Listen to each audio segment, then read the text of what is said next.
पालघर जिल्ह्यातील आदिवासी व आर्थिकदृष्ट्या दुर्बल घटकांसाठी सामाजिक बांधिलकी जपत शिवसेना आदिवासी समाज विभाग आणि आधार प्रतिष्ठान बोईसर यांच्या संयुक्त विद्यमाने भव्य सामुदायिक विवाह सोहळ्याचे आयोजन करण्यात आलं आहे। येत्या शनिवार दिनांक 23 मे 2026 रोजी दुपारी 12:30 सुमारास बोईसर येथील सर्कस ग्राउंड तारापूर रोड येथे हा विवाह सोहळा पार पडणार आहे।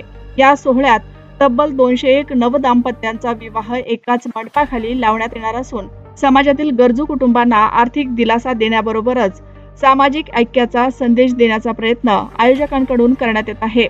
आदिवासी समाजातील युवक युवतींना सन्मानाने संसाराची सुरुवात करता यावी हा या उपक्रमामागील मुख्य उद्देश असल्याचे आयोजकांनी सांगितले। या कार्यक्रमाला महाराष्ट्राचे लोकप्रिय उपमुख्यमंत्री माननीय नामदार श्री एकनाथ संभाजी शिंदे साहेब यांची विशेष उपस्थिती लाभणार असून त्यांच्या उपस्थितीमुळे कार्यक्रमाला विशेष महत्त्व प्राप्त झालं आहे।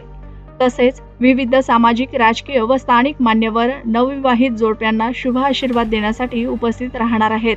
शिवसेना आदिवासी समाज महाराष्ट्र संघटक श्री जगदीश धोडे, शिवसेना सहसंपर्क प्रमुख श्री वैभव संखे तसेच आधार प्रतिष्ठानचे पदाधिकारी कार्यक्रमाचे नियोजन करत आहेत। हा सामूहिक सोहळा केवळ विवाहाचा कार्यक्रम नसून सामाजिक एकोप्याचा, मानवतेचा आणि सामूहिक सहकार्याचा प्रेरणादायी उत्सव ठरणार असल्याची भावना परिसरातील नागरिकांनी व्यक्त केली आहे।